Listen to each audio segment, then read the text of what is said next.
buenos días tengan todas y todos ustedes. Bienvenidos a este diplomado en pensamiento crítico electoral. Venimos con Abelardo Hernández. El día de hoy pues vamos a dar la última parte de este curso, que es el taller de desarrollo de habilidades críticas en la moderación y soporte técnico. Me acompaña el licenciado Cristian Yaclín Medina Saneso, a que saludaba desde muy temprano este martes, creo que es 11 de abril. Bueno, eh, para hablar de un taller, pues obviamente hay que aterrizar un campo muy práctico y hay que revisar cómo es que se va dando las situaciones. Hemos hablado mucho de pensamiento crítico y tal vez mucho en abstracto, pero sin duda alguna, creo que cuando uno ve un problema en concreto, puede uno acercarse y pensar de una manera eh, situacional, valga la expresión, en la situación misma, cómo es que hay que revisar el asunto. Eh, Hoy voy a usar un caso que me parece que es muy relevante porque tiene muchas aristas, y es un caso que tal vez varios de ustedes ya conocen, pero nos va a permitir analizar de cerca lo que es una forma crítica. Y además, precisamente porque no tiene tal vez una respuesta clara el asunto, hoy voy a hablar del caso de Iliatenco Guerrero, y vamos a hablar de una candidata que se asume. No, voy a tratar de ser una persona que parte en este punto de un aspecto neutral, de una violencia política de género. Vamos a ver si esto efectivamente ocurre así, si no ocurre, qué es lo que resuelve la sala regional y qué resuelve la sala superior, ¿no? Vamos a echarle un vistazo y si ustedes me permiten, voy a compartir con ustedes algunas láminas que pueden sernos muy ilustrativas, muy ilustrativas.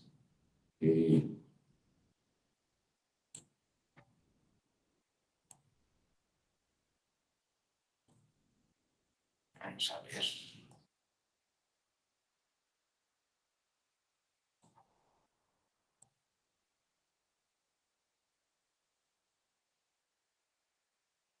¿Se ve en la pantalla este diario, dice Vanguardia?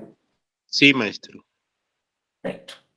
Muy bien. Bueno, para quienes no tengan muy fresco el tema, o para quienes sí lo tengan, pues solamente recordárselos. En el 2021 hubo una elección que se dio en Guerrero, en Iliatenco Guerrero, en donde había dos candidatos muy fuertes en ese momento. Uno era Eric Santo Leal Cantú, del Partido del Trabajo, y por parte del Movimiento Ciudadano, la candidata Ruperta Nicolás Hilario. Ruperta ya había sido presidenta municipal de Iliatenco, en Guerrero. Iba por la reelección.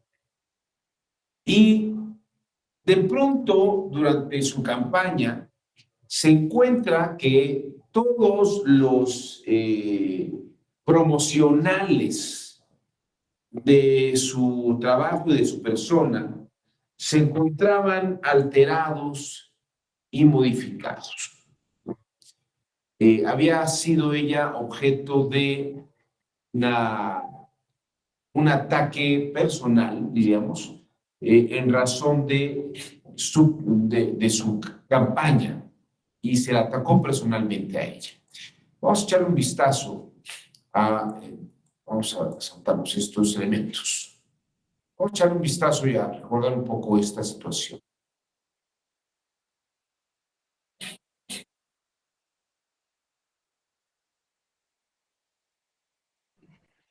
No se escucha el audio, profesor. ¿No se escucha el audio? No, del video no se escucha. Bueno, Entonces quiero mostrarles, el video hace referencia a a este ataque. Miren, Roberto Nicolás Hilario, expresidenta municipal y ex candidata de Yatenco, de pronto encuentra este tipo de letreros: fuera Ruperta, Rupuperta, no a la reelección, fuera Ruperta, ya comiste.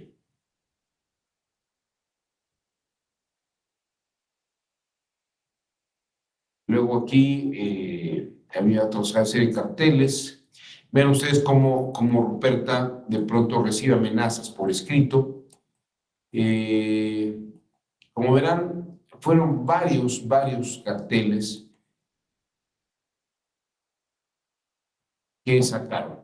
Ruperta Nicolás es una mujer indígena de la etnia Mepa, presidenta municipal, era presidenta municipal de Atenco Guerrero, y pedía la reelección y competía por la reelección.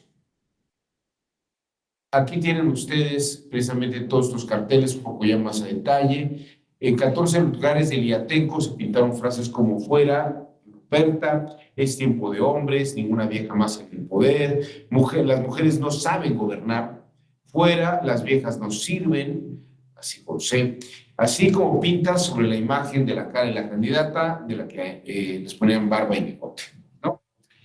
El 9 de septiembre del 2020, el Instituto Electoral de Participación Ciudadana del Estado dio inicio al proceso electoral del 2021. El 6 de junio se llevó a cabo la elección para integrar, entre otros, el Ayuntamiento de Yatenco Guerrero, y el 10 de junio, el 28º Consejo Distrital realizó la asignación de los cargos que integran el ayuntamiento, expidiendo la constancia de mayoría y validez de la elección a favor de la plantilla postulada por el Partido del Trabajo. Es decir, Cantú ganó la elección. El 28 de septiembre se recibió un escrito presentado por integrantes de la Red de Mujeres, en plural, integrantes de la Red para el Avance Político de las Mujeres Guerrerenses e integrantes de la Red Nacional de Mujeres Defensoras de la Paridad en todo, ¿no? Y ellas querían operar a modo de amicus curiae, es decir, dar seguimiento y opinar, pedir que se escuchara su opinión, aunque no fue determinante, para que pudiera precisamente orientar las formas de resolución del asunto. Se llevó a cabo un juicio de inconformidad. El 14 de junio el Partido Movimiento Ciudadano interpone juicio de inconformidad local en contra de los resultados del cómputo municipal de la elección, la declaración de validez y la constancia de la mayoría expedida. Es decir, no acepta el triunfo de Cantú y del Partido del Trabajo. Quiero que vean ustedes esto y habría que comenzar por esta parte. El 14 de junio, Ruperta y Movimiento Ciudadano se inconforman por los resultados del cómputo municipal. Es decir, no están de acuerdo por cómo se llevaron a cabo el conteo de votos. Piden que se declare inválido y que no le den la mayoría, la constancia de mayoría. Esto es lo que pelea Movimiento Ciudadano. Y luego, el 5 de agosto, el tribunal local confirma resultados de cómputo. Es decir, los resultados estuvieron bien. La declaración de validez de la elección, pues si ganó, si efectivamente hubo un conteo de votos y el resultado del cómputo fue correcto, entonces pues hay que dar la declaración de validez de la elección y obviamente se le debe dar la constancia de mayoría otorgada a personas integrantes de la plantilla postulada por el Partido del Trabajo, es decir, a este señor Cantú. ¿Y qué es lo que se señala? Se consideró que si bien se acreditó la realización de distintos actos de violencia política por razón de género contra la candidata, estos no habían resultado determinantes para anular la elección. De ahí que confirmaran su resultado la declaración de su validez y la expedición de la constancia de la mayoría. Quiero que vean ustedes, y esto creo que es muy importante analizarlo. que se está hablando, está resolviendo la instancia local, el tribunal local, que lo que está pidiendo Movimiento Ciudadano efectivamente no tiene razón. Los resultados del cómputo municipal de la elección, sí estuvieron bien los votos, se contaron bien los votos. Se le da la declaración de mayoría, la presencia de mayoría, y se va a declarar válida la elección. Pero entre los argumentos que se esgrimen está que hubo violencia política por razones de género, pero no es un factor clave en el juicio de inconformidad local. Se argumenta, entre otras cosas, pero no se señala como factor clave para anular la elección. No se señala como factor clave para anular la elección. Y la instancia local lo que dice es que, aunque sí se demuestra la violencia, no hay resultado determinante a partir de eso para anular la elección. Eso es lo que dice la instancia local. El 9 de agosto, Movimiento Ciudadano, juicio de revisión constitucional electoral de la Sala Regional Ciudad de México. El 25 de septiembre, la Sala Regional Ciudad de México resuelve revocar la resolución emitida por el Tribunal Electoral del Estado de Guerrero y declarar la nulidad de la elección del ayuntamiento. Ahí, precisamente, comula. Dice, no, hay que acabar con esta confusión y hay que revocar la resolución del tribunal local. Es decir, no se va a reconocer la elección. Pero fíjense, estamos hablando de un juicio de revisión constitucional electoral en la sala regional. Se está haciendo una revisión constitucional en la sala regional. Tal vez, aquí habría que plantear varias cosas, porque si en el juicio de inconformidad local lo principal es que se está peleando los resultados del cómputo municipal, la declaración de invalidez, que no sea la constancia de mayoría de expedidas, pero no que hubo violencia política de género. Parece que el argumento pasa a ser secundario. Parece que pasa a ser secundario. Vamos a pensar que efectivamente sea uno de los factores que se está esgrimiendo. El 26 de septiembre, Movimiento Ciudadano, digo, el Partido del Trabajo, que son los recurrentes del juicio que llega a la sala, interponen el recurso de reconsideración, que es el que está cifrado al final de la pantalla. El de la Sala Ciudad de México, 225-2021.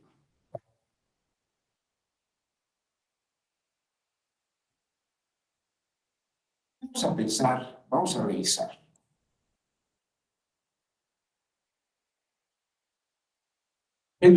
Primero, es un factor determinante para resolver el asunto la violencia política de género. Es lo primero, ¿no?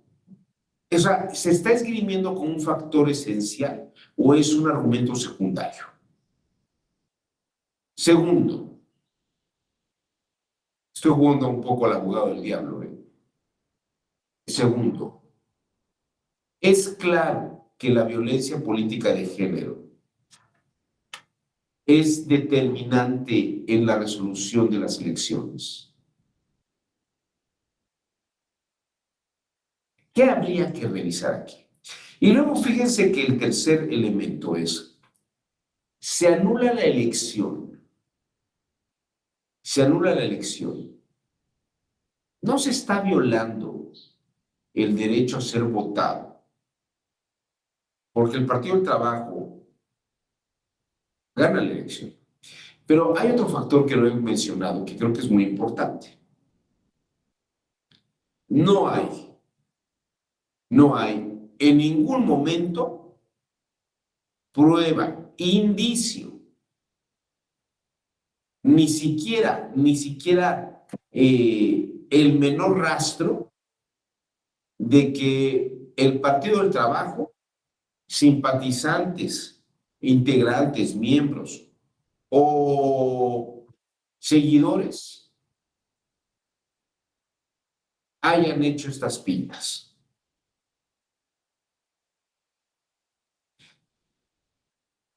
Anular la elección no violenta un derecho del Partido del Trabajo. ¿En qué momento la violencia política en razón de género se vuelve un factor determinante para anular la elección? Quiero que entremos en la mente de las magistradas y los magistrados que resuelven este asunto y luego ver cómo llegó esto a sala superior. Porque se pide que se revise si efectivamente hay que anular la elección. ¿Y por qué anular la elección? Uno de los argumentos que se esgrime mucho es que no habría que haber anulado la elección porque no está clara la determinancia, fíjense la expresión determinancia, de que la violencia haya afectado la votación. Antes de meternos en los razonamientos y los argumentos, me gustaría su opinión. Me gustaría escuchar su opinión.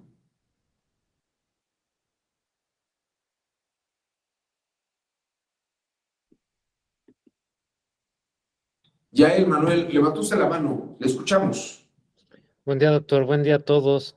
La verdad es que voy a dar un juicio muy superficial porque no conozco la resolución. No sé qué agravios hayan manifestado la parte, pero me parece aquí importante resaltar el hecho de que la candidata es mujer y es indígena. Entonces, seguramente hubo una suplencia por esos dos aspectos. A mí siempre me ha parecido un poco pues no arbitrario, pero un poquito subjetivo determinar este elemento de las bardas pintadas, de que en este caso de que la pintaban con barba, bigote, fuera mujeres.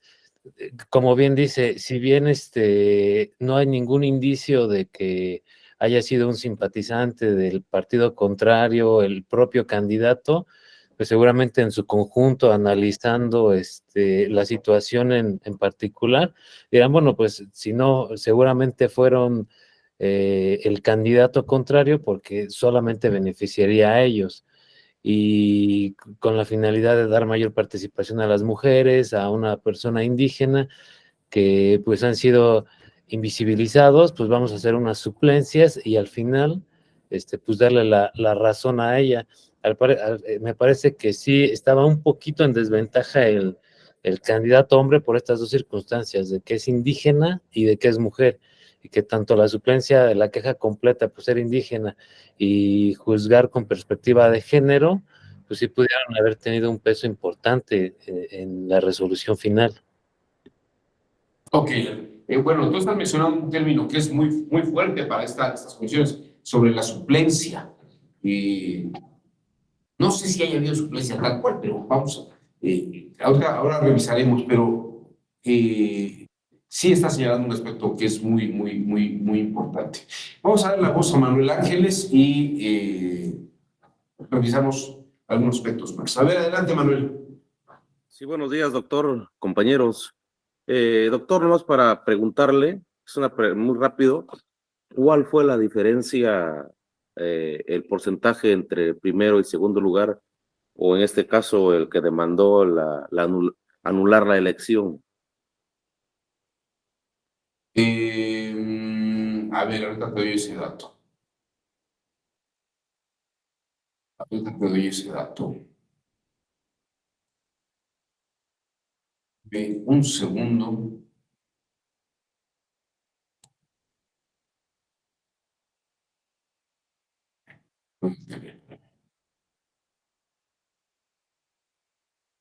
Es una cantidad mínima, ¿eh? Bueno, pero es un dato importante ese que está señalando. Pero sí es más del 1%, ¿no? Digo, Mira, es que en la proporción del lugar, precisamente es donde se puede ver el tema.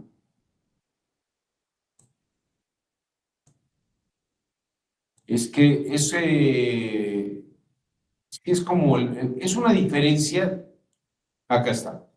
La diferencia entre el primero y segundo lugar es del 0,97%. Hay una diferencia mínima de solo 53 votos. 53 votos. 0,97%.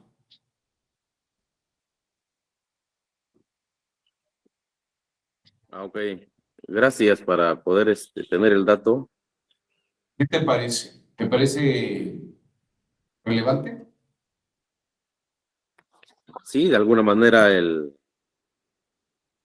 número, el porcentaje, la diferencia, el número de votos, sí es, digo, a mi punto de vista, muy en lo personal, es relevante para los criterios que en su caso tomaría la sala regional, ¿no?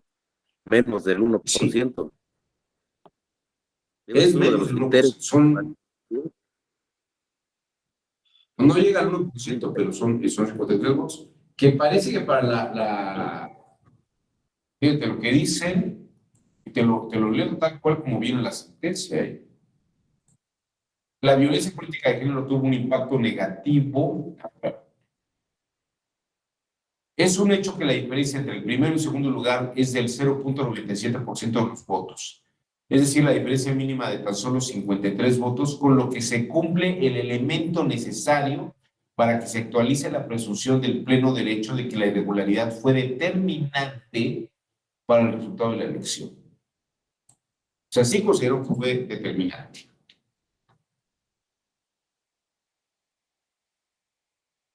Habrá que ver por qué.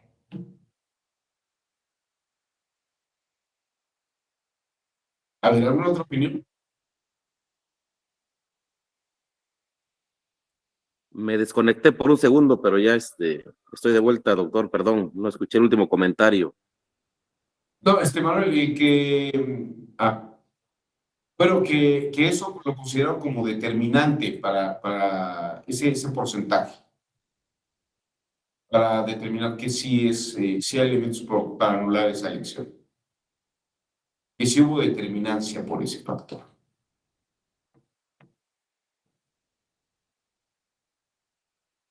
Pero, bueno, ¿alguien más? ¿Alguna otra opinión?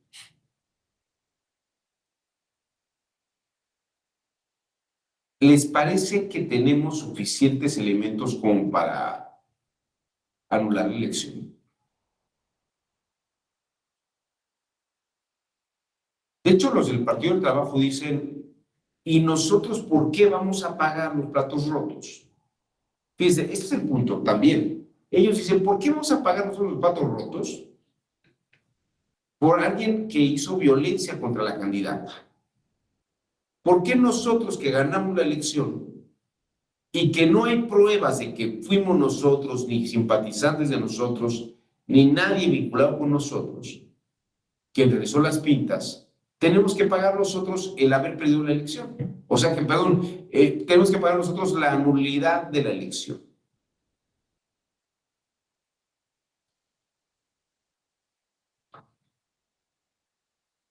No hay ni una sola prueba, ¿eh? Jamás se presentó ninguna prueba.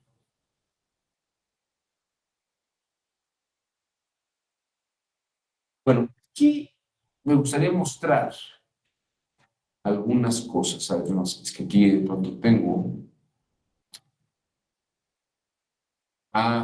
Roberto Matamoros me hizo favor de compartir el link. A ver, si quieren les paso creo que así se va a escuchar. Díganme si se escucha. Vamos a compartir el link. Creo que ya con el link sí se puede.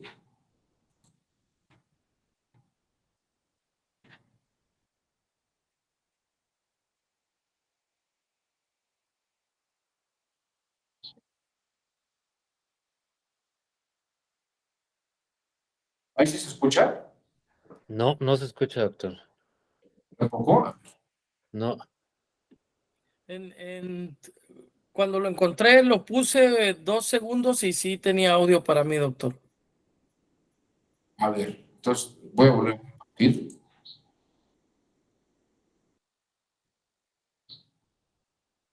Luego correr y si no se escucha nada me avisa.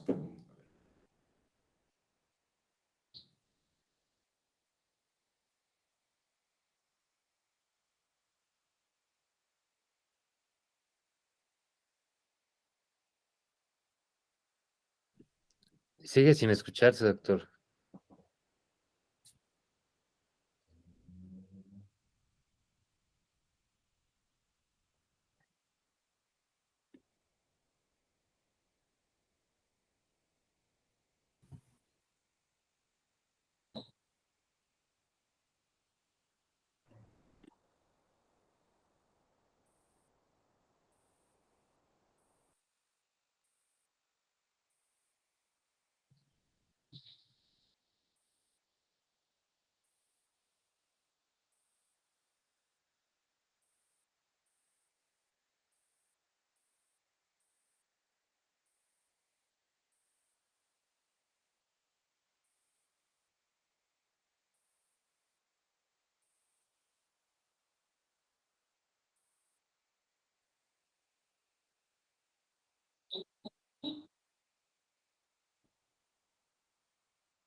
No se escucha nada, doctor.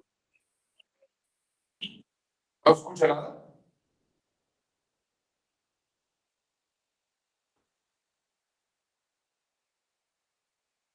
Qué lástima. Bueno, de todos modos, pues ya compartió aquí Roberto Matamoros el link. Pensé que sí se podía escuchar. Roberto Matamoros, ¿sí lo escuchaste o no lo escuchaste?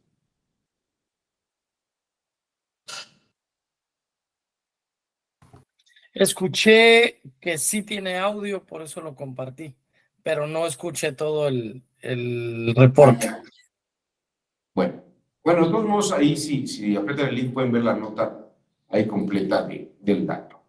Bueno, entonces, si me permiten ustedes, vamos a revisar algunos aspectos. Quiero mostrarles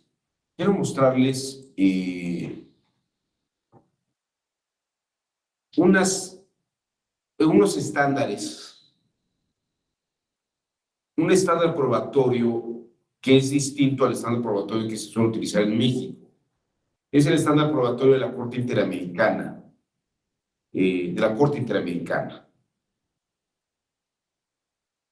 Y este estándar probatorio nos lleva a repensar de una manera crítica cómo hay que valorar una situación de facto. Y sobre todo en materia electoral creo que es relevante. El Tribunal Electoral del Poder Judicial de la Federación es un tribunal constitucional. Es un tribunal constitucional, paralelo a la Suprema Corte de Justicia, que además está especializado en materia electoral. Y quiero que piensen ustedes en lo siguiente. Hay una convencionalidad muy importante, hay convencionalidad y hay protección de derechos. Quiero mostrarles el estándar probatorio de la Corte Interamericana de Derechos Humanos como una posibilidad. Y piensen ustedes que esto es precisamente lo que hace el el pensamiento crítico, es pensar la posibilidad de lo viable. Fíjense ustedes, la Corte Interamericana de Derechos Humanos maneja unos estándares muy distintos al criterio de valoración actual. Primero, a diferencia de un proceso penal, en la Corte Interamericana los estados no comparecen como sujetos de acción penal. O sea, no hay indiciado, no hay presunto responsable, digamos, ¿no? No es necesario que se identifique individualmente a las personas responsables de los hechos, sino que lo que quiere verse es si hubo hechos. No tiene aplicación los principios de presunción de inocencia o indubio pro reo, porque, para comenzar, pues no estamos juzgando a nadie. ¿Qué está revisando el estándar probatorio de la Corte Interamericana? Ver si hubo una violación de derechos. Eso es lo que está revisando el estándar probatorio.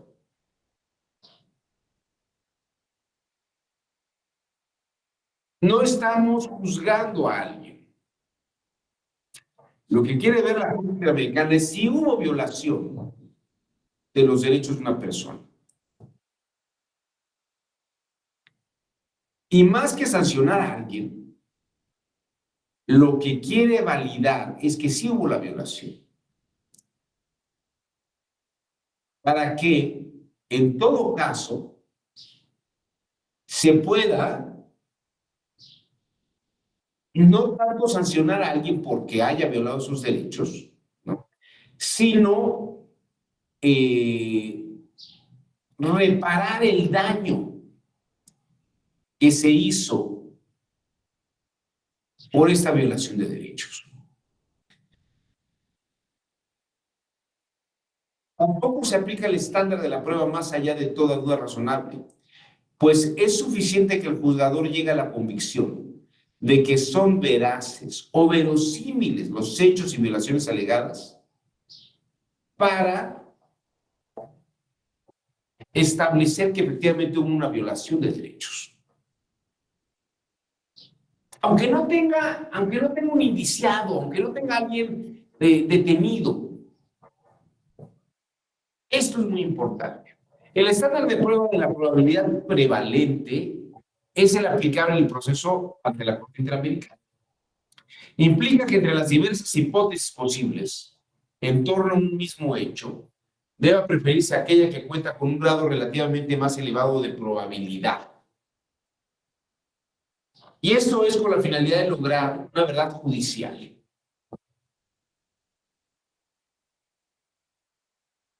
Aunque sea más cercana a una probabilidad histórica.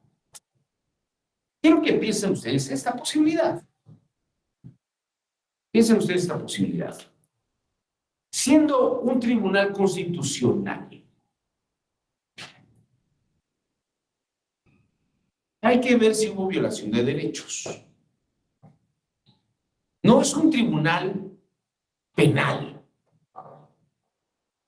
Es un tribunal que está protegiendo derechos de los ciudadanos, el de votar y ser votado. Y aquí el tema esencial es, si sí demuestro, si compruebo que hubo una violación de derechos, no deberíamos reponer el procedimiento, no deberíamos reparar el daño, porque efectivamente se violaron los derechos de la candidata. No estamos acusando al Partido del Trabajo ni al candidato Cantú, sino que estamos viendo que sí hubo una violación fáctica de los derechos.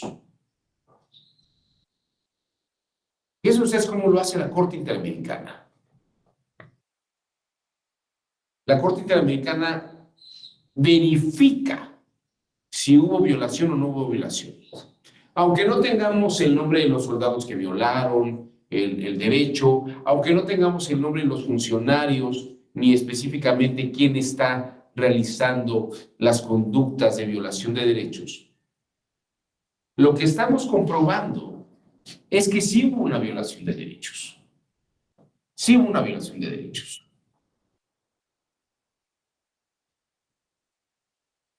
En este carácter, y tal vez no yéndome a lo que ya él decía como una suplencia de la queja o una suplencia por cuestiones de género, sino validando que efectivamente sí le violaron a la candidata sus derechos. No deberíamos tal vez considerar que habría que reponer toda la elección. Esto es lo que quiero que piensen ustedes. Ya te escuchamos. Sí, doctor, gracias. Me queda claro lo que comenta de que sí existe una violación y que pudiera ser el argumento para determinar que se deba de hacer la reposición de la elección. Pero entonces, ¿qué pasaría con los derechos del ganador? Pues él ya ganó y ya se le estaría como prejuzgando, como que, ¿sabes qué? Tú fuiste el que ejerció la violencia de género, pero no hay ninguna prueba, no, pero pues lo más probable es que haya sido tú por el contexto, pero que no debería de ser inocente hasta que se le pruebe lo contrario, pero pues lo más probable es que haya sido tú. Entonces, ¿qué pasaría con sus derechos de él?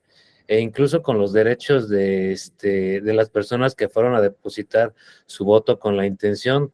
O sea, entiendo que a lo mejor se hace el test de proporcionalidad, ¿no? Pues es más importante esto que el otro, pero tampoco hay que dejar, me parece, de darle importancia a que se le está prejuzgando al otro candidato como si él hubiera sido ya de hecho el que ejerció la violencia y pues las personas que fueron a poner su intención de voto en las casillas pues también se le están violando sus derechos.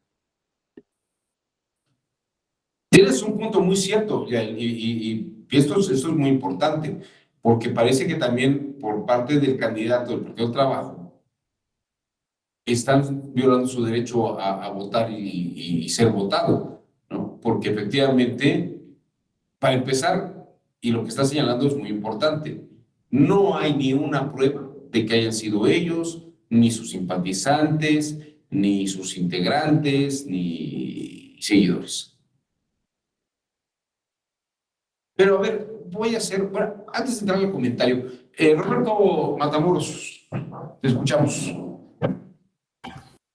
Perdón, bajé la mano porque justo era lo que me pasaba por la cabeza, que qué pasaba, lo que acaba de decir mi compañero Yael, que qué pasaba que me parecía que había una contraposición de violaciones de derechos pues universales por todo lo que converge en la sentencia.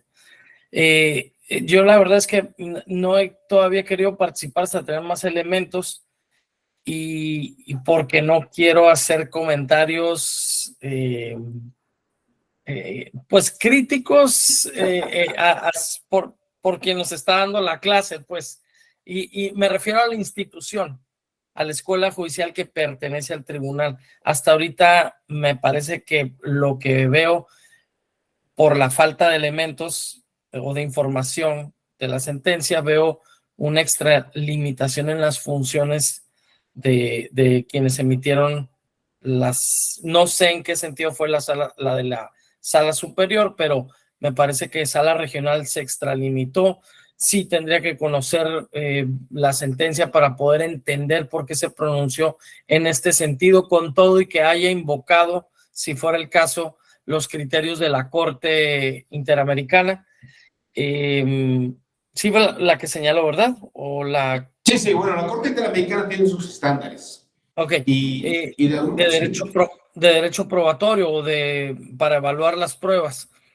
Sí, porque lo que busca es que haya habido daño, efectivamente, a la violación, que se hayan violado los derechos de las personas. Pues sí, pero si igual como lo comentaba ya él, no hay un elemento donde se esté acreditando que efectivamente hubo esa violación a los derechos, me parece que es una extralimitación, y ahí me quiero reservar el por qué. Tal vez más adelante en la clase sí me atreva a pronunciarme, y por lo tanto preferiría seguir escuchando más información del caso. Bueno, antes de que, vamos a ver los agravios en la parte procesal y vamos a ver qué responde la sala superior. Pero antes voy a hacer un breve paréntesis. Creo que vale la pena hacer este paréntesis de esto que quiero comentar. En el siglo XVI y XVII, hay dos autores que me parece que son muy interesantes analizar y vamos a pensarlo desde un punto de vista filosófico. Hay un autor que todo el mundo conoce que se llama Thomas Hobbes. Es autor de una obra que se llama El Leviatán. Y Thomas Hobbes aborda y percibe la naturaleza de los seres humanos como individuos abusivos, personas que tratan de sacar siempre provecho, en razón de un justnaturalismo en el que si a que lloren en la casa del otro, que lloren en mi casa, mejor que lloren en la casa del otro. Si yo para poder sobrevivir necesito robar y matarle al otro y quitarle más al otro, pues lo que voy a hacer. Es un poco la lógica de Thomas Hobbes. Y Thomas Hobbes dice en su obra El Leviatán, para poder evitar esta conducta abusiva de los seres humanos entre sí, vamos a crear un estado artificial, un gobierno que anule los derechos naturales de los seres humanos y vamos a someterlos con el Leviatán, un gobierno que vigile sus comportamientos y que los sancione cuando se porten de una manera indebida. Eso es Thomas Hobbes. Pero poco tiempo después de Thomas Hobbes, hay un autor holandés que se llamó Baruch Spinoza. Baruch Spinoza, a diferencia de Thomas Hobbes, bueno, dice Spinoza, Thomas Hobbes tiene razón, lo que está diciendo es cierto, pero, y aquí hay un pero, es cierto que los seres humanos, en una etapa de su vida y en las condiciones en las que viven, pueden tener esos comportamientos, pero, dice Spinoza, los seres humanos no son animales determinados. Pueden ser educados, pueden ser formados. Y escribió un pequeño libro, muy bonito, que no publicó en vida, es una obra póstuma, que se llamó La Reforma del Entendimiento Humano, que dice que un ser humano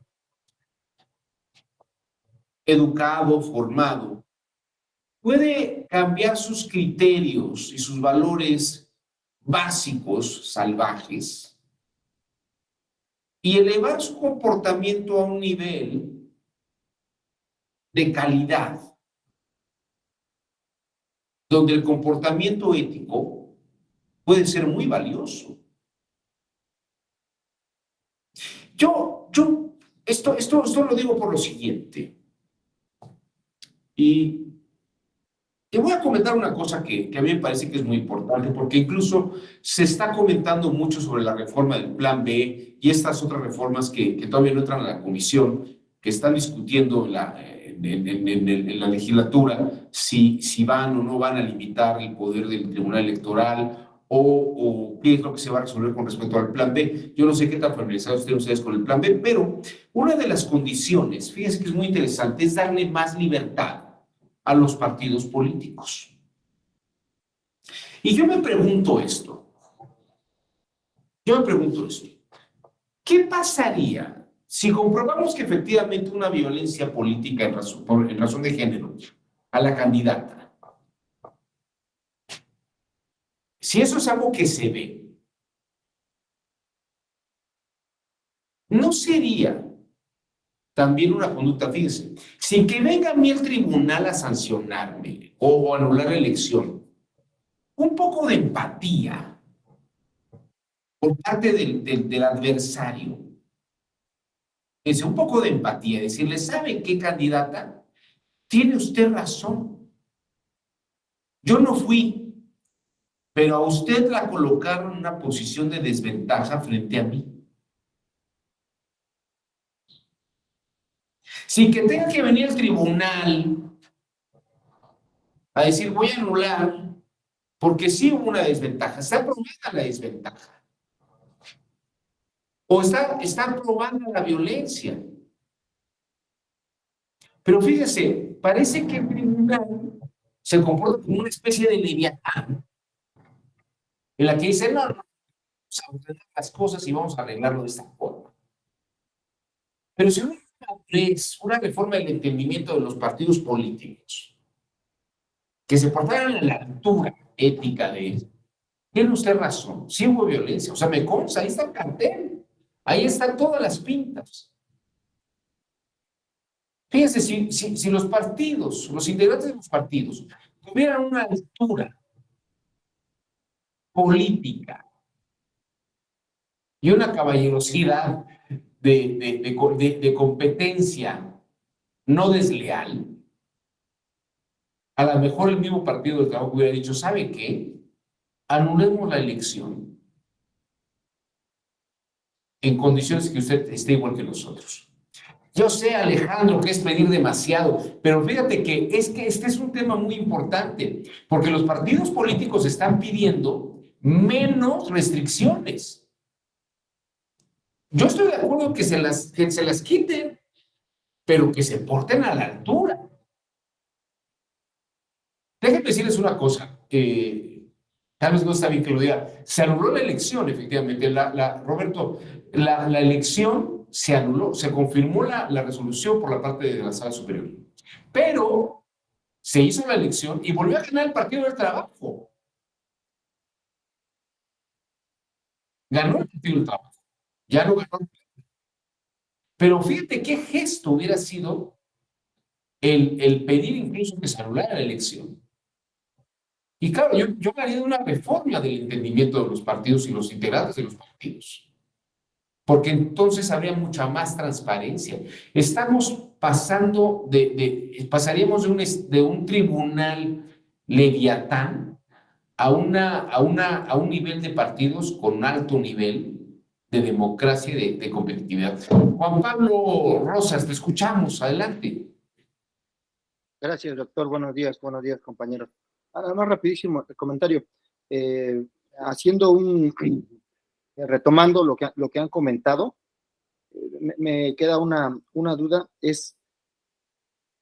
ya nos dijo, bueno, hay una elección extraordinaria, gana el Partido del Trabajo, pero ¿qué sucede entonces al no haber detectado o haber presentado pruebas contra la persona, porque probablemente haya sido igual otro candidato quien ejerció esa violencia?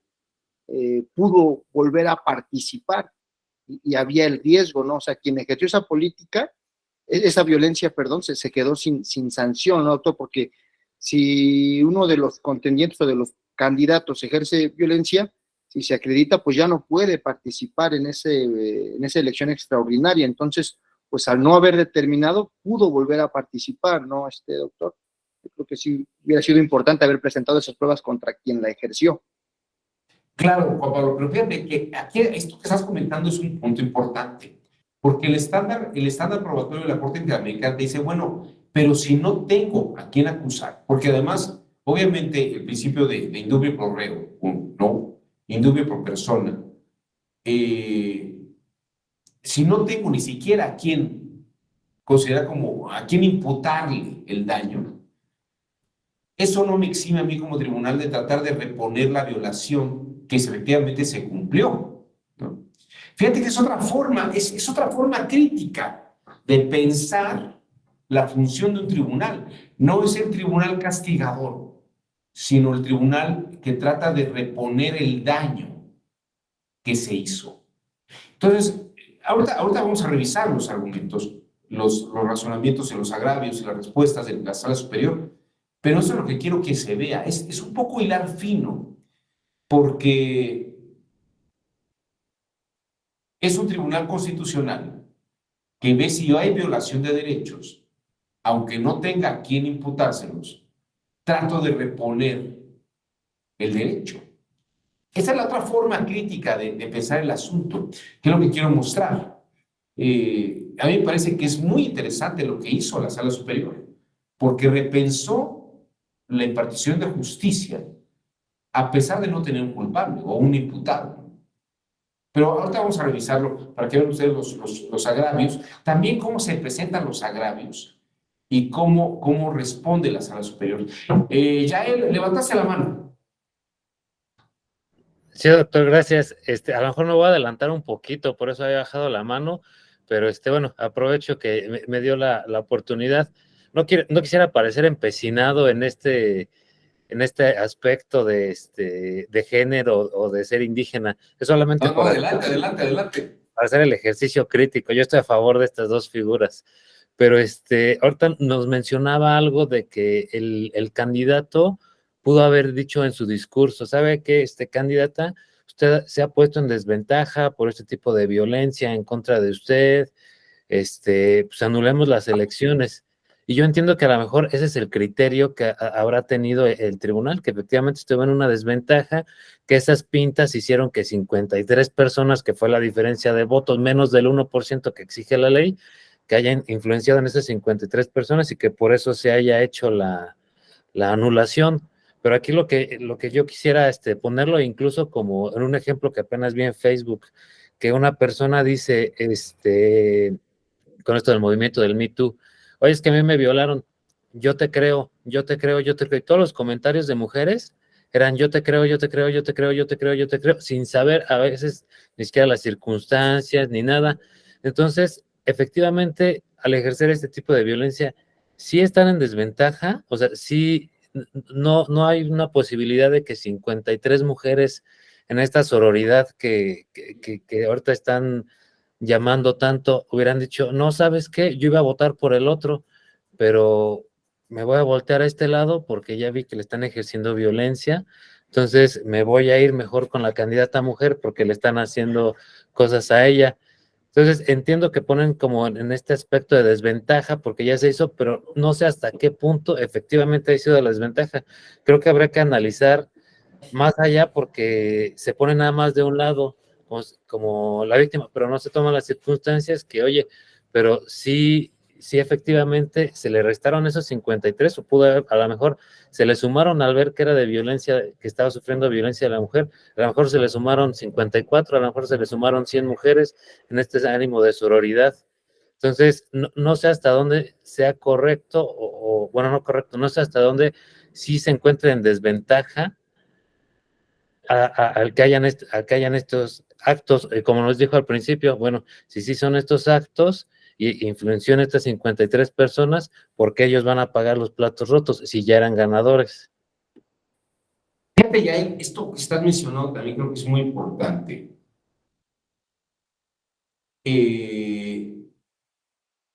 A ver, lo voy a poner ahorita sobre la mesa y si quieres ahorita lo revisamos. Vamos a echar un vistazo a los agravios y a las respuestas de la sala. Nada más quiero dejar algo arriba de la mesa que creo que es muy importante lo que está señalando. Si comprobamos que hubo violencia política en razón de género, todavía habría que ver un trecho. ¿Qué es lo que estás diciéndole? Que efectivamente esa violencia haya sido determinante para el cambio de votos o para el impacto de los votos. Esto creo que es muy importante. ¿Sí? Ahorita lo estás marcando, porque la pregunta es, si hay daño, si hay violencia política en razón de género, vamos a separarlo, vamos a incluso considerarlo así. Sí hubo violencia política en razón de género, pero no fue determinante para la elección. ¿No te parece que es suficiente como para anular la elección? O sea, tú puedes madrear a la candidata, o se le puede madrear a la candidata durante la elección, aunque no sea determinante. Así lo pongo. A ver, dice Alejandro Marcelo, una vez que ya conocemos el desenlace en el caso concreto, me parece que la enseñanza del mismo, o por lo menos discutirla, la podemos encontrar en la tesis siguiente. A ver, vamos a ver qué dice aquí Alejandro. La tesis que nos comparte Alejandro es, a ver, no sé, Alejandro, si nos puedes dar una síntesis de la tesis. Nulidad de elección, herramientas analíticas para configurar tratándose de violencia política de género. Sí, maestro, me parece que varios de los comentarios que han manifestado los compañeros los podemos encontrar en el segundo párrafo, donde no, sí, ese es, donde no es necesario tener una persona específica a la cual atribuirle los presuntos actos de violencia, entre otros detalles. Claro. Es muy interesante. Bueno. Tesis tercera. Es un material muy interesante este. Bueno, a ver, se me tocaron una foto, ¿verdad? Muy bueno. Nada más, maestro, perdón, es Sí. que proviene del propio expediente, vaya, quien a raíz de la promoción del candidato varón es que se genera esta tesis. Entonces me parece más que acertada conocerla. Sí, claro. Vamos a hacer una foto nada más rapidísimo. Ahí está. Bueno.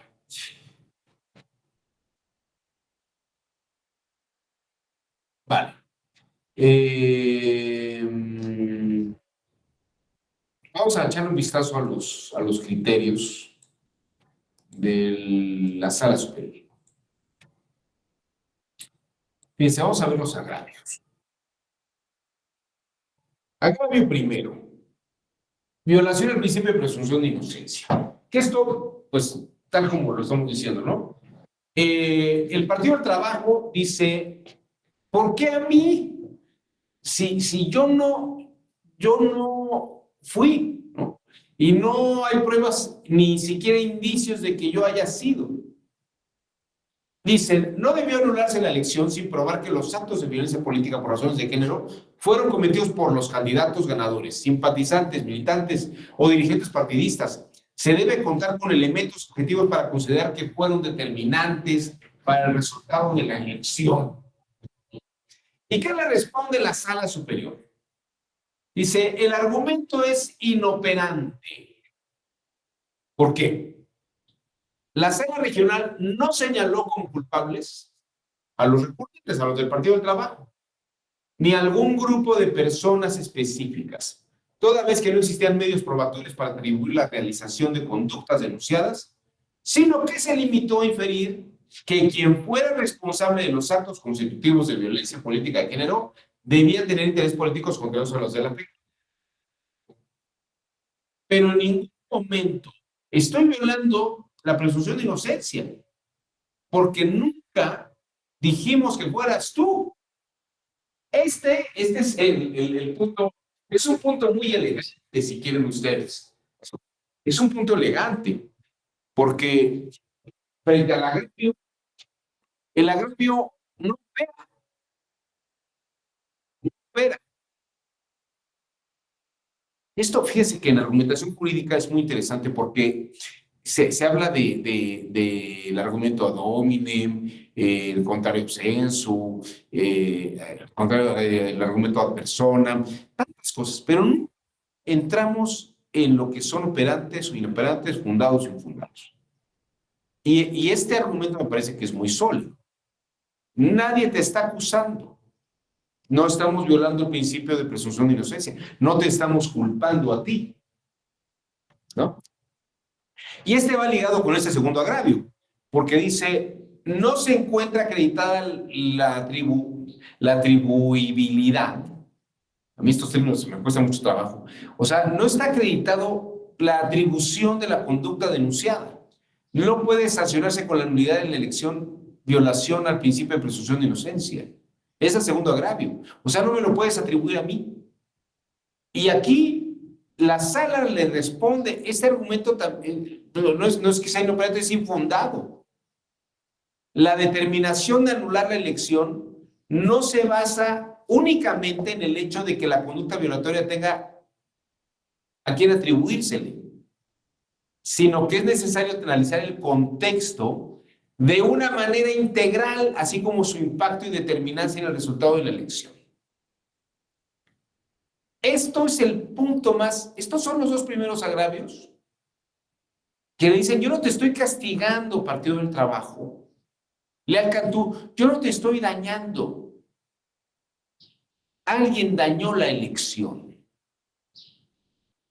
El momento que dañen a Ruperta, no es que dañen solamente a Ruperta, dañan la elección. Esto es lo que quiero que vean ustedes. Es una forma crítica, viable, posible, de pensar las cosas de otra manera. Lo que se busca con la nulidad de la elección no es castigar a los recurrentes, o sea, los del Partido del Trabajo, quitándoles el triunfo obtenido. Si bien la revocación es una consecuencia jurídica inevitable, lo cual no implica que se le esté sancionando o que se le atribuya, ¿no?, la comisión de violencia. Lo que se busca en la nulidad de la elección no es castigar a los recurrentes. Fíjese el argumento que está esgrimiendo la Sala Superior, porque es un tribunal constitucional. Hombre, le pegaron a alguien, le dieron una golpiza. A lo mejor con esa golpiza, pues la vieron muy débil, pudo haber afectado de una manera determinante o no la elección, pero, hombre, pero ya la golpearon. Vamos a mantener la elección en esas circunstancias, porque una violación de derecho, piénsenlo así, se está violando la legitimidad de una elección en condiciones iguales. Bueno, vamos a ver un poquito más de los argumentos, para que luego, como me dicen, faltan elementos. Si quieren, revisamos estos. No se acredita la afectación a la candidata. Bueno, esto es bien interesante, porque claro, hay determinancia, es determinante el daño que se le hizo a la candidata. ¿Qué esgrime el Partido del Trabajo? No se encuentra acreditado el hecho de que haya afectado la votación en todas las casillas o que la supuesta violencia política de género se haya suscitado durante un tiempo preponderante de la campaña. Pues a su dicho, no se puede constatar cuánto tiempo se encontró las pintas o si efectivamente se trata de lugares de tránsito frecuentes, así como no en todas ellas se podía identificar que estuviesen dirigidos a la candidata referida, ¿no? Como las mujeres no saben gobernar. Y entonces la sala responde. Fíjense, este agravio va muy en la mano en esto, ¿no? Hombre, ok, sí, vamos a pensar que sí la afectaron.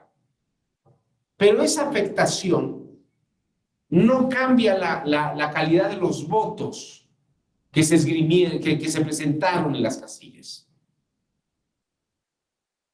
No hay determinancia clara, no hay una afectación directa en la votación, en la elección. Y entonces la sala responde, el argumento no tiene fundamento, está infundado.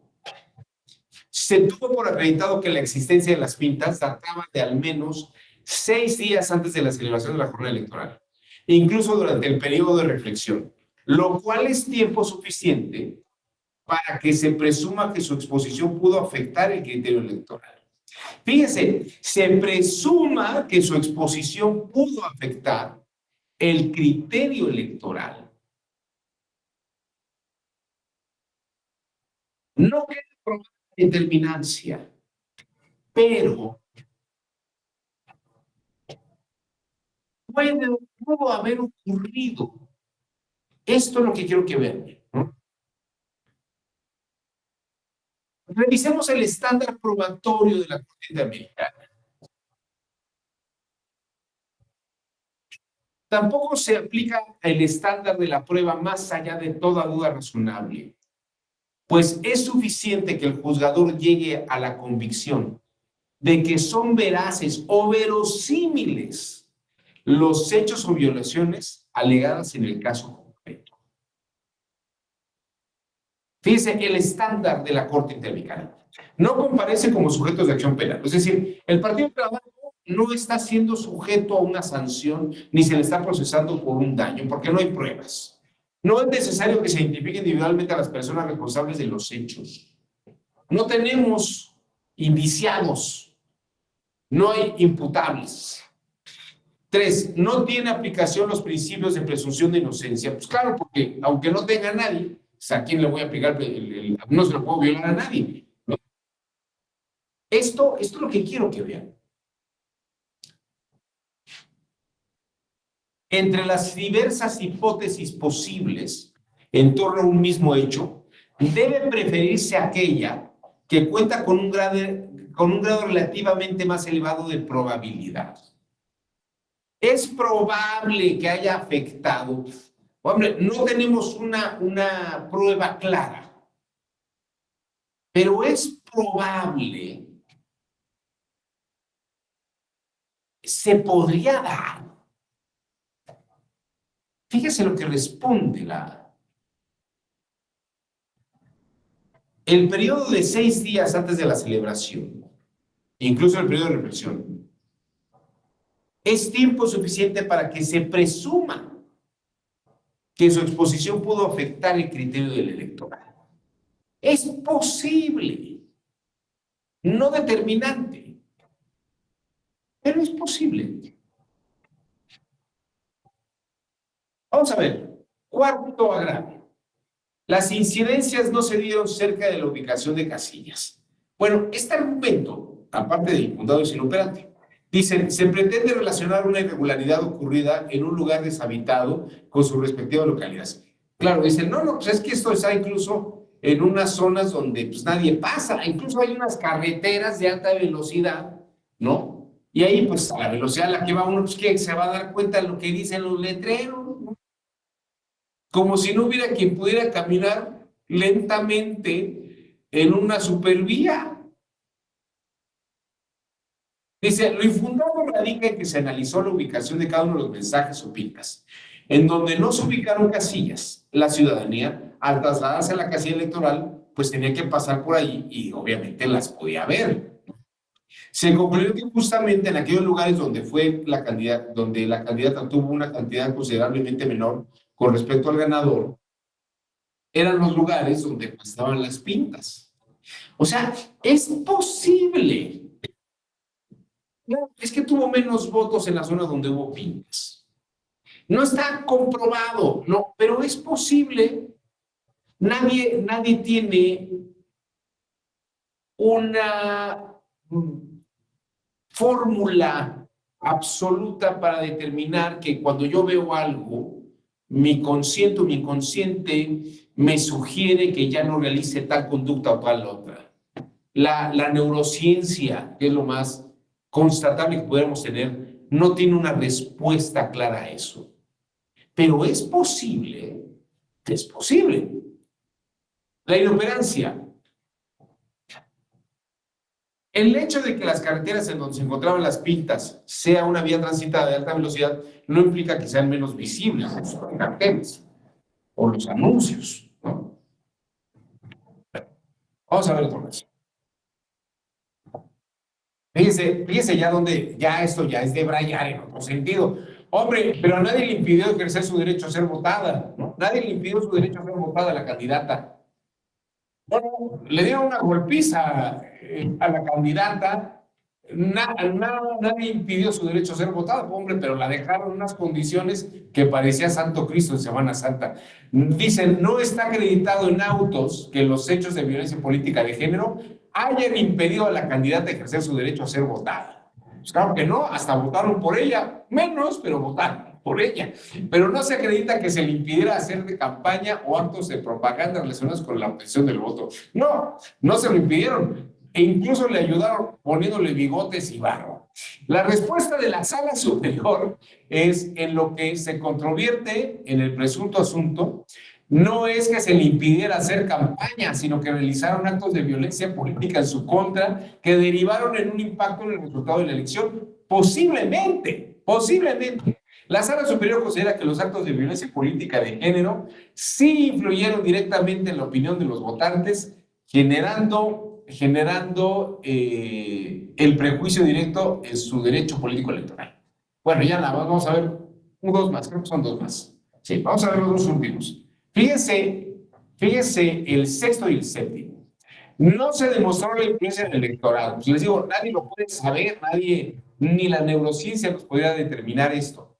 Se parte de la premisa falsa de que, fíjense, el agravio, es falsa la premisa de que por el simple hecho de estar acreditados los diversos actos de violencia se genera el desequilibrio de la contienda electoral. El Estado dice que hay que ver la posibilidad. Pero habría que también probar, ese argumento sería bueno, si se pudiera probar la imposibilidad. Entramos en un tema tal vez de estadísticas y de patear la pelota a lo incierto. ¿Qué tan probable es que pueda tener un hijo si mi esposa se embaraza hoy en la noche? ¿Es posible? ¿O qué tantas posibilidades hay de que no vaya a ocurrir así? ¿Hay algún estudio determinante sobre que alguien que ve una Coca-Cola se le antoje tomar una Coca-Cola? ¿Qué tan determinantes? No qué tan condicionante sea, sino qué tan determinante es. Fíjense que yo puedo condicionar a alguien, como el perrito de Pavlov, lo puedo condicionar a hacer algo. Y puedo condicionar a la gente que si una máquina de dulces compra un dulce. Pero eso no es determinante. El hecho de que yo pueda condicionar a alguien no es determinante. No es como la naranja mecánica, que el sujeto ya está determinado a no cometer un delito, porque si no se va a sentir mal. Más bien lo puedo condicionar a que se sienta mal si quiere hacer un delito. Pero en la película Naranja Mecánica, el delincuente sigue siendo delincuente, quiere seguir delinquiendo. Lo que pasa es que no puede hacerlo porque está condicionado a un dolor cuando quiere delinquir. El tribunal, la Sala Superior responde, el argumento es infundado. Se demostró de qué manera se influyó en el electorado de forma tal que resultó determinante para el resultado de la elección, analizando todos los factores necesarios. Además de contradicción como lo aducen, puesto que la sala responsable estimó que los mensajes existían por lo menos 6 días antes de la jornada y durante el periodo de reflexión, por lo que el planteamiento formulado por los recurrentes es inexacto. Claro que es inexacto. ¿Qué tanto sí, qué tanto no? Pues no es científica ni siquiera la posibilidad de negarlo. Pero el estándar nos dice que tenemos que proteger los derechos de la persona. Repito, el estándar probatorio de la Corte Interamericana de Derechos Humanos busca proteger los derechos violados.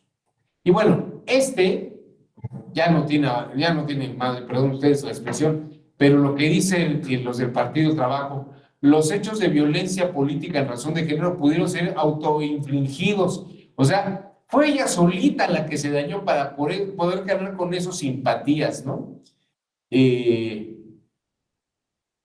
es como si cada vez que la señora Sheinbaum sacan y lo atacan, dicen, no, pues es ella sola la que se está atacando, ¿no? Ahora le han dicho tanto del metro y va a gastar 10 millones en el concierto de Rosalía. Claro, 10 millones para el metro son una bicoca, no sirve para nada, tal vez para comprar un par de tornillos. Pero parecería que hasta ella paga eso para que la gente le tenga una especie de estima por calidad. O sea, fíjense, el argumento, dice la sala superior, es infundado.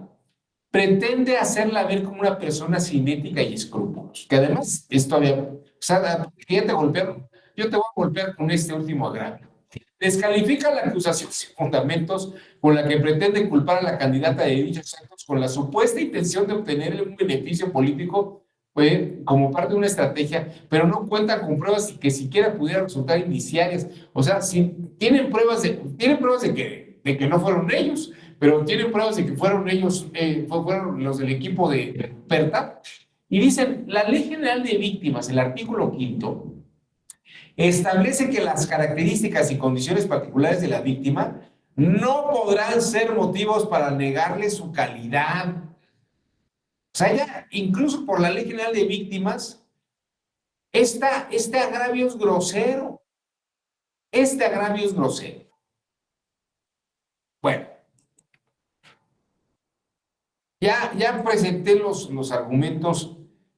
No es que esté yo a favor, pero lo que quiero mostrarles es que es otra forma crítica de pensar el asunto.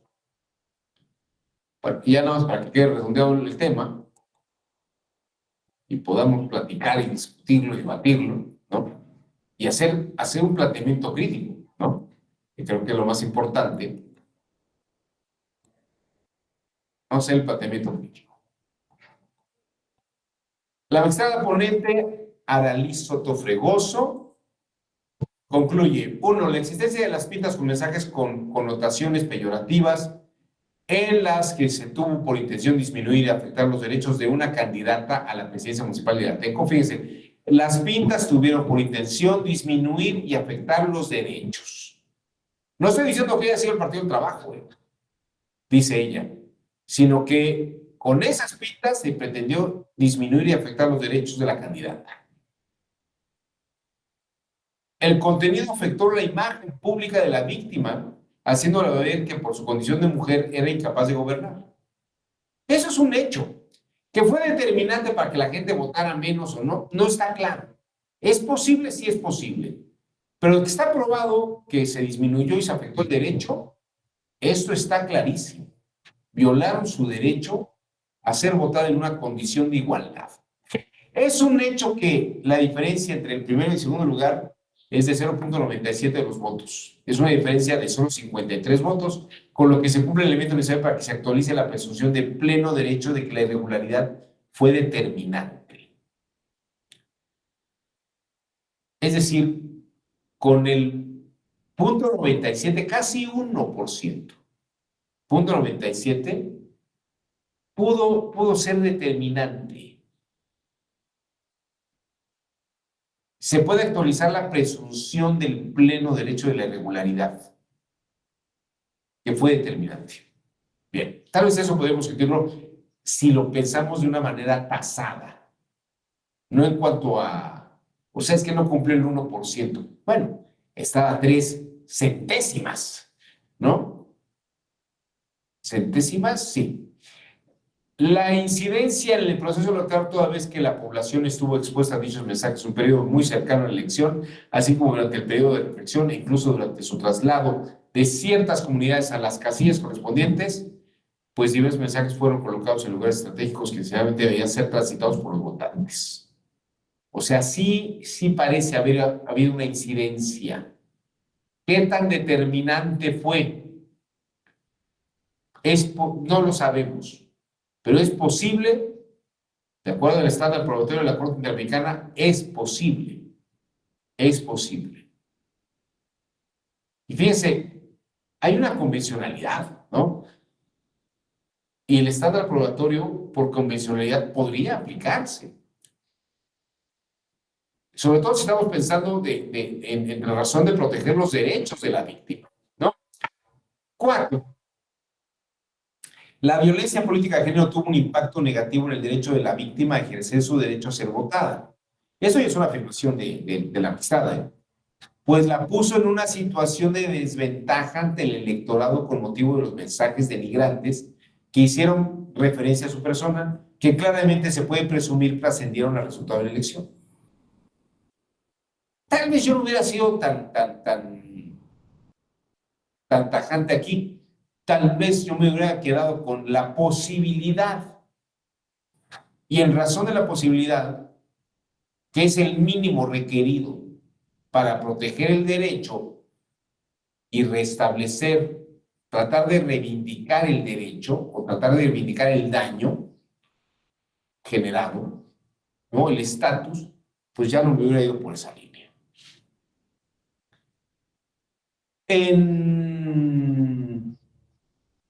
En concreto, la elección se vició de manera trascendente e irreparable en su autenticidad. Me parece que esto es una frase afortunada. En realidad se daña la elección, no a la candidata, por hechos de que no pueden ser pasados por alto debido al desconocimiento de su origen, pues tuvieron tal impacto que transgredieron el principio de certeza de la elección. Claro, no podemos determinar, pero tampoco podemos estar seguros de que no fue así. Esto me parece que es interesante. Y yo creo que ahí radica la parte crítica. Es posible, ya ni siquiera pensemos. Vamos a pensar que efectivamente sí fueron muy duros con el Partido del Trabajo. De todos modos, ganó la elección luego el Partido del Trabajo. Pero ¿no hubiera sido preferible anular la elección y que ganara luego el Partido del Trabajo a dejar simplemente el triunfo del Partido del Trabajo y dejar este daño a la persona, a los derechos de la candidata, aunque no hubieran sido determinantes? Eso es lo que te decía hace un instante ya Manuel. Bueno, ya completa la candidata. Y no hay prueba determinante de que eso haya sido suficiente como para la elección, para el triunfo del candidato. Pero dejamos impune la condición del derecho violado. Es lo que quiero que vean. Es el pensamiento crítico, lo que está planteando es, hay otra posibilidad. Y tal vez hay que jugar esa posibilidad porque tal vez sea más pertinente que la otra.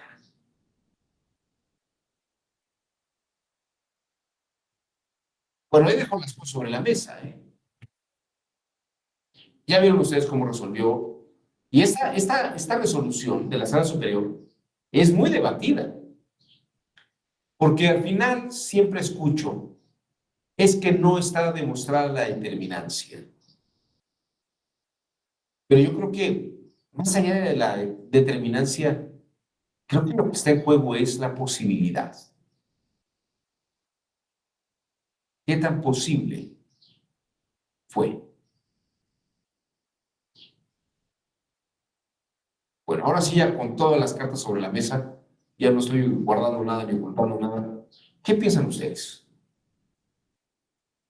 Hay gente aquí en el tribunal que piensa que se excedieron en esta resolución. Roberto Matamoros, te escuchamos. Y luego Daniela. Gracias. Pues yo me quedaría, doctor, con que es un nuevo paradigma de impartición de justicia al que no nos tienen acostumbrados. Y por eso lo sorpresivo de estos nuevos criterios. Me parece que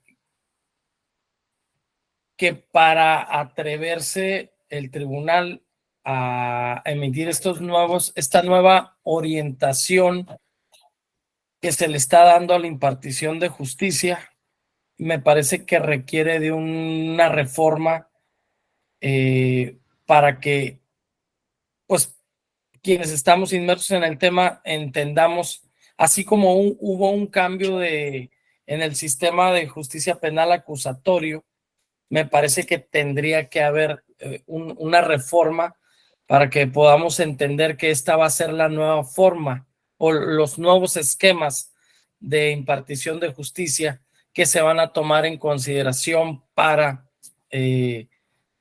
impartir justicia. Por eso creo que como se ha ido construyendo este sistema de justicia en materia electoral, es que en mi opinión resulta muy sorpresivo esta extralimitación de facultades y que tomó en cuenta tanto la sala regional como la sala superior para poder resolver el caso concreto. Me parece que también a lo mejor no voy a pensar algo en voz alta. Creo que el tema tristemente se está prostituyendo el tema por hacer un uso en defensa o en aras de garantizarle a estos grupos minoritarios. Se está prostituyendo el sentido y se está pues rayando en algo a veces creo absurdo con el que están haciendo un uso político ciertas figuras públicas. No sé, no voy a calificar las intenciones, pero me encuentro así como es algo novedoso para mí, a lo que no he estado acostumbrado a ver en las sentencias, pues sí me resulta cuestionable. Y creo que también obedece este tipo de pues nuevos comportamientos de parte de los tribunales. Mucho de ello obedece esta propuesta de reforma que hay ahorita en la Cámara de Diputados para limitar estas atribuciones a los tribunales, porque sí, me parece que sí son sorpresivas las decisiones, este tipo de decisiones. No cuestiono que que tengan esta orientación de garantizar no solo los derechos de una persona, sino de establecer nuevos parámetros para garantizar que pues haya una convivencia social donde ya sepan los participantes, sepan que a lo que se van a exponer en caso de que se sigan perpetrando conductas que son antidemocráticas. Pero como insisto, no es algo a lo que nos tiene, en mi caso no estoy acostumbrado, pues sí, me deja como muchos elementos para cuestionar lo genuino de la sentencia. Muchas gracias, Roberto. Muy interesante lo que estás diciendo. Y precisamente creo que un poco esto es lo que provoca el debate del pensamiento crítico, ¿no? No estamos acostumbrados a eso, pero habría que pensar si el que no estamos acostumbrados no lo hace legítimo. Creo que es un tema para repensarlo y yo creo que hay que seguirle dando vueltas, ¿eh? No es algo que tampoco quiere decir que lo aceptemos, ¿eh? Lo que quiero decir es que hay que pensar si es otra posibilidad. Es otra posibilidad. Daniela, te escuchamos. Levantas la mano. Y luego ya. Adelante, Daniela. No, espera tu micrófono. No esté encendido. Ok, Daniela se repitió. Bueno, a ver, lo que Daniela se incorpora otra vez o decide. Ya, Manuel, te escuchamos. Sí, doctor, gracias. Quiero insistir un poquito en esto de que yo estoy de acuerdo en estas figuras e incluso agradezco lo que Alejandro nos compartió. Estoy de acuerdo con el criterio que nos compartió, pero haciendo este ejercicio de pensamiento crítico, de ir en contra de cuestionar lo establecido. Me regreso un poquito a la resolución, específicamente en el punto que dice que si bien hubo violencia, política, pero que no estamos diciendo que haya sido tú. No estoy diciendo que haya sido tú quien la ejerció. Ah, está muy bien, pero pues sí existió.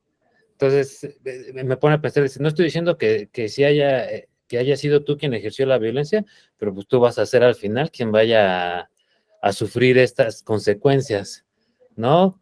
Se me hizo una forma muy genérica pues de establecer, pero no quererte señalar a ti como violentador, porque te tuviera que a lo mejor incluir como violentador en el registro y a lo mejor limitar tu derecho más adelante para que lo ejerzas, para que pudieras ejercer tu voto. Entonces, se me hizo muy genérico decir, bueno, pues sí hubo, pero no fuiste tú, pero al final pues vas a sufrir las consecuencias tú, porque tú eras el ganador y se va a quitar y se va a eliminar. Y yo me voy mucho al tema de qué pasa entonces con el voto que ya se había ejercido, ya había un ganador. Me recuerda un poquito a un curso que fue precisamente aquí y perdonen lo anecdótico, pero que tomamos aquí un poco de la calificación de las boletas, que si bien decíamos, aquí se puede advertir que se configura lo que dice la ley, no está clara la intención del voto, porque se marcaron varias boletas, pero ya cuando íbamos al criterio del tribunal decía, pues si bien se configuró lo que dice la ley, está clara la intención del voto, y nos dimos cuenta que el tribunal lo que hacía era darle un mayor valor al voto. O sea, lo que no querían era que se perdiera el voto, o sea, porque es lo más sagrado, que el ciudadano vaya y exprese su intención del voto. Entonces buscaban la forma de que no se anulara el voto, porque debe de prevalecer el derecho del voto del ciudadano. Entonces aquí como que veo que se ve disminuido. O sea, sí existió violencia de género, sí, a lo mejor sí estuvo en desventaja, pero ya estaba la intención clara del voto, ya habían ganadores, fue mínima la diferencia, pero insisto, ya había un ganador. Si fueron por situaciones que no están determinadas, que están como, no quiero decir al arbitrio, se me fue la palabra ahorita, pero que no están tan determinadas, Claro. no se le está dando la intención efectiva de lo que era. Insisto, yo estoy de acuerdo, pero creo que hay que cuestionarnos otras partes, incluso lo que nos decía, no veas como que alguien atacó o que fue esta persona la que hizo la violencia, velo como que alguien externo atacó, alguien externo atacó la violación y por eso ya está viciada y se tiene que anular. Pero no es posible que también en esa violación haya sido afectado la persona varón por, no sé, que lo hayan tachado. Y a lo mejor volvemos al agravio 7, que ya hasta parecía absurdo, de que decía, no, se está tratando de revictimizar ella. Pero más allá de que se trate de revictimizar a ella, que no es posible que a esta persona le hayan dicho, ¿sabes qué? Tú lo hiciste, tú eres machito, te vamos a funar, te vamos a cancelar, como dicen ahorita en las redes sociales, ¿no? Sí. Y que le haya restado votos, digo, es absurdo, pero vamos, ahorita con el ambiente que se está viendo en las redes sociales, que utilizan el feminismo como arma política, no es posible que efectivamente le hayan dicho, no, pues al machito vamos a quitarle votos, no vamos a votar por él porque lo vamos a funar en las elecciones. No es posible. Entonces, digo, está claro, ya lo dice la jurisprudencia, pero hay que plantearnos o cuestionarnos otro tipo de panorama para ver si efectivamente es la violencia que se está diciendo. Muchas gracias, Yael. Fíjate que ahorita, mientras te escuchaba, me quedé pensando, y esto tal vez un poco también lo que estaba mencionando Roberto hace unos instantes. Si lo pensamos como lo pensaría Ronald Working, por ejemplo, o John Rawls, estos dos juristas norteamericanos, pues el derecho tendría que responder a principios, ¿no? Y Y estos estándares de la Corte Interamericana y esta idea de la posibilidad, como lo dices, no jugar con unas reglas de principios tan sustentados, ¿no? Ronald Working diría, en algunos de los intérpretes, ¿no? Yo creo que como lo ven algunos intérpretes, porque luego Ronald Working también tiene sus variantes, dirían, bueno, los principios están allí, sigamos los principios. Y estas sospechas posibles, pues, lo que hacen es tambalear los principios. Tal vez deberíamos verlos de una manera más clara y tener principios jurídicos claros. Yo personalmente, yo no creo que haya principios jurídicos invariables. Yo creo todo lo contrario, creo que no es que los principios jurídicos sean absolutos y universales. Por eso se llaman principios generales de derecho, porque se dan en la mayoría de los casos, pero no son absolutos, no se dice que son principios absolutos ni principios universales de derecho, son principios generales. Cuando se les llama generales, se da en la mayoría de los casos. Y creo que estamos frente a un caso que es un caso de excepción por las circunstancias en las que se da. Y creo que el pensamiento crítico lo que debe de hacer es aproximarnos, muchísimas gracias, lo que debe hacer es aproximarnos a la pertinencia de una resolución en un caso concreto. Creo que tiene razón, ya, o sea, si lo pensamos tal vez así, estaríamos como cambiando las reglas del derecho sobre la marcha misma. Y entonces, tal vez se nos rompe el esquema de que el derecho siempre tiene que tener unos márgenes estables, ¿no? Por la seguridad jurídica. Pero también pensemos que estamos transitando un sistema, en general, todo el sistema jurídico está transitando a un sistema que todavía no terminamos de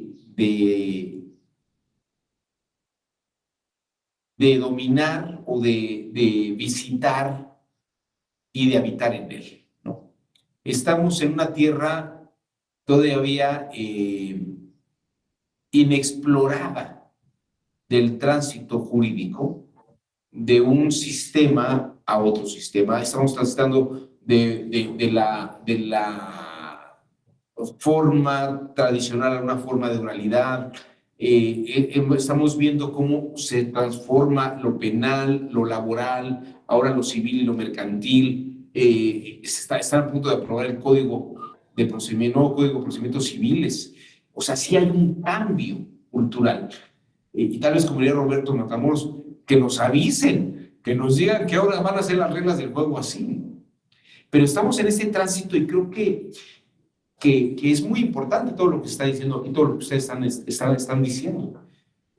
Es cierto, hay que proteger a estos grupos de atención prioritaria, pero también el derecho tiene sus reglas, ¿no? Y al final de cuentas, tal vez hay cosas que no se dicen tan claramente como se anula la elección, más que no te voy a reconocer el triunfo. Tal vez habría que pensar esto, ¿no?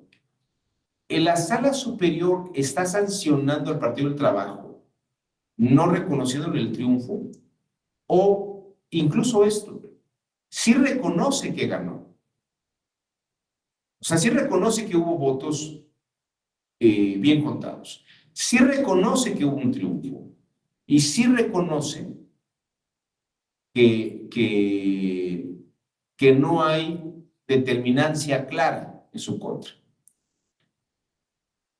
Pero sí hubo un daño a la otra parte en su violación de derechos humanos.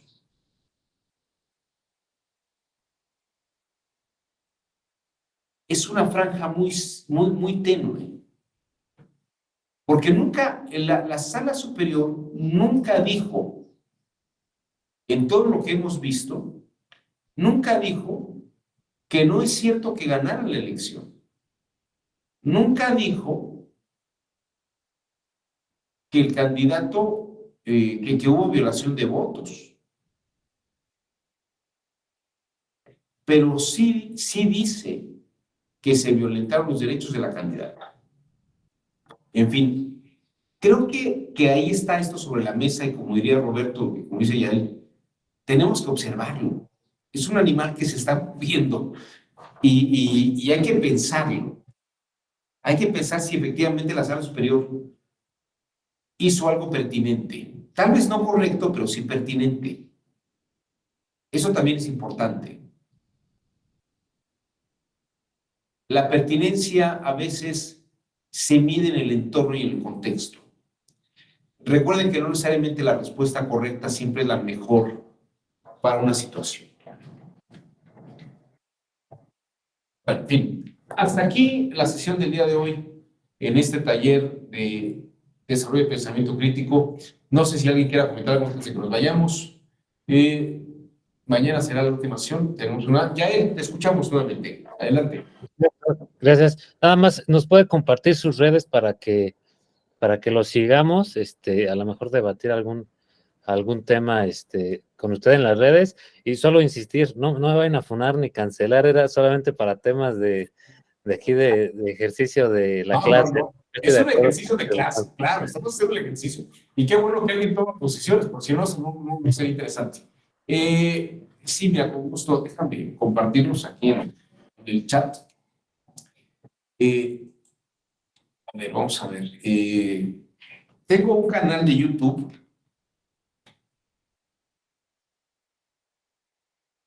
que se llama Mental Channel. Y luego me pueden encontrar en TikTok como Juan Abelardo, arroba Juan Abelardo, que sea hasta arroba Juan Abelardo. No gasten muchos datos de TikTok porque es carísimo. Juan Abelardo. Y me pueden encontrar en Facebook también como Juan Abelardo. En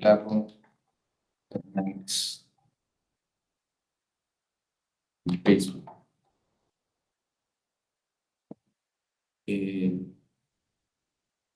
Si entran a Mental Channel, suscríbase, ponle like. Ahí hay videos de todo un poco. Sobre todo son videos de muchas de las cosas que se han dicho aquí. Bueno, bueno, ya en Twitter estoy como un proyecto, se dice Psychologics en Twitter. Era un proyecto que traía yo hace algunos años sobre hablar de una especie de psicología y leyes juntas, ¿no? Psychologics. Interesante, pero bueno, ahí me pueden ustedes seguir. Les agradezco a todas y a todos su generoso tiempo, que sea un martes extraordinario, y para todas y todos, felices Pascuas. Nos vemos, muchas gracias. Gracias, doctor. Doctor, Gracias. Sí, una pregunta. dígame. Mañana hay otra clase entonces, ¿verdad? Mañana hay otra sesión, nada más que por una cuestión de logística la va a dar el doctor Flores, el doctor Alonso Vázquez Moyes. Ok. Perfecto. Pues un gusto conocerlo, doctor. Muchas gracias por todos sus comentarios y sus opiniones tan acertadas y agudas. Muchas gracias, Roberto. Eres muy amable. Manuel Ángeles, adelante. ¿Algo querías comentar, Manuel? De igual forma, doctor, muchas gracias por su aportación a este diplomado. A mi punto de vista, excelente, muy dinámica su participación, su intervención para el aprendizaje. En lo personal me quedé con buenos conocimientos y bueno, de alguna manera mejoró expectativas en el ámbito de entendimiento del tema electoral y sobre todo del análisis crítico, que no solamente se centra en la materia electoral, sino en un contexto general, universal, y sobre todo el planteamiento que hizo ahorita de la vulneración a los derechos humanos de candidata, que el tribunal lo ve desde un contexto general, ¿no? Ahí uno de los principios de la materia electoral se trastocó independientemente de quién haya sido el hechor. Y nuevamente, doctor, agradecerle y felicitarlo por esa buena forma en que imparte la cátedra. Gracias y muy amable.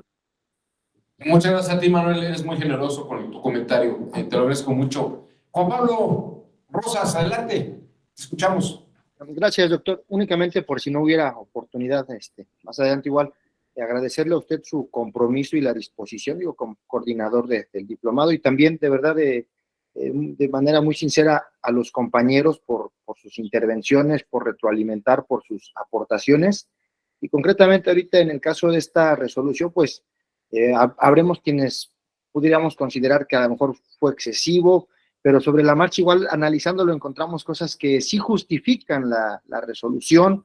O sea, sí hay que pensar mucho, es un tema que de manera concreta podríamos empezar a formular argumentos más sólidos, ¿no? Para ir defendiendo las posturas.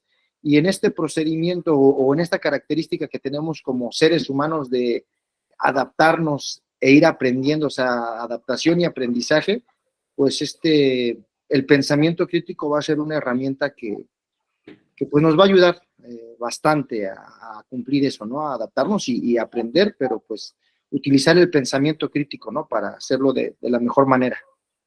Gracias, doctor. Exacto, Juan Pablo. Fíjate que lo que dices es bien importante. Tal vez después de repensar mucho este caso y esta resolución, a lo mejor tenemos más elementos para decir, no, la respuesta correcta debe haber sido la otra, ¿no? No anular la elección, pero claro, para poder hacer eso necesitamos como tener este pretexto de repensar de manera crítica toda la situación. O sea, tampoco es que vaya en una dirección o en la otra. Roberto Matamoros, te animaste a otra cosa más. Te Sí, escuchamos. y es que en las sesiones me quedo con preguntas y creo que vale la pena plantearle una del caso concreto y otra, aprovechando que usted es el coordinador del diplomado. El resultado de la elección del caso que vimos fue el mismo. Pregunta. Sí. ¿Se vale que el tribunal reconozca me equivoqué aquí?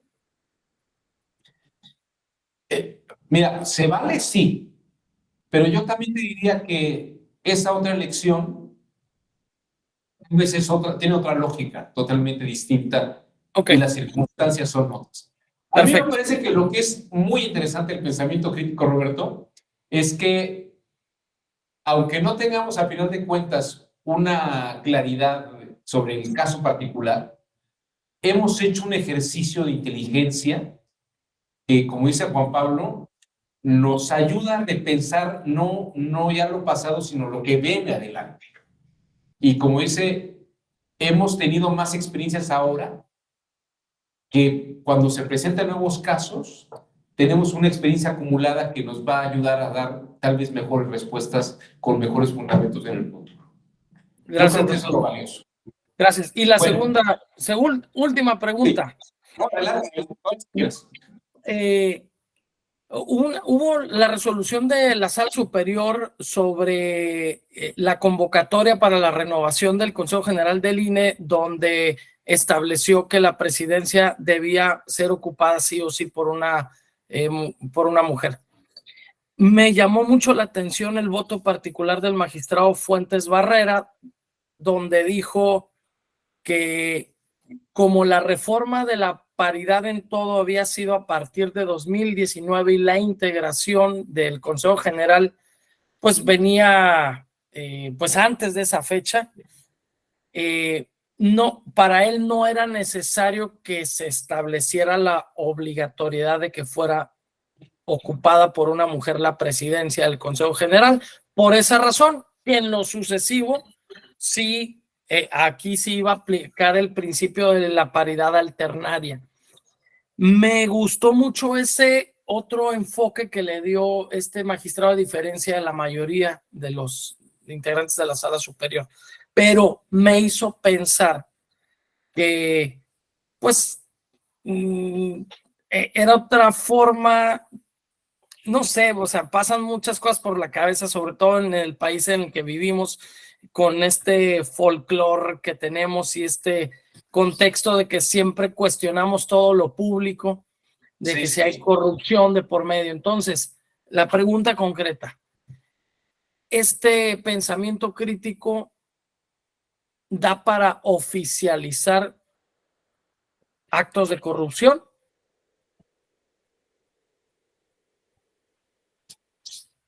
A ver, ya ahí me perdí porque Lo, ¿qué lo, querías lo, oficializar?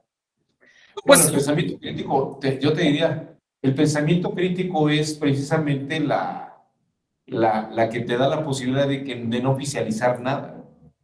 O sea, el pensamiento crítico siempre va a ser el disidente que te va a decir, a ver, y ya, aunque lo hiciste oficial o lo legitimaste, podemos repensar que lo que se legitimó no es correcto. ok. Cambio entonces el planteamiento y utilicé la palabra oficializar porque en materia de corrupción hay todo un estudio donde hay corrupción que se oficializa porque está perfectamente justificada, pero al final el recurso se utiliza para otras cosas. A lo mejor aquí no aplica el término justo por lo que conlleva el pensamiento crítico. Pero pudiera agarrarse de ahí, de este análisis para justificar indebidamente conductas, pues no, que se puedan cuestionar.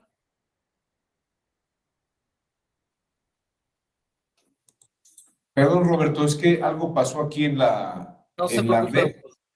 red. No te escuché lo último que dijiste. ¿Me lo puedes repetir, por favor? Es que además- Doctor, Sí, si gusta, le escribo a sus redes sociales y ya como ya se acabó el tiempo maravilloso. también, para Bueno, no o abusar del tiempo de los compañeros también. muy bien. Bueno, yo te agradezco mucho. Que tengan todos una excelente Gracias. semana. Que les vaya muy bien y muchas gracias a todos y a todos. Hasta luego. Gracias, doctor. Hasta luego.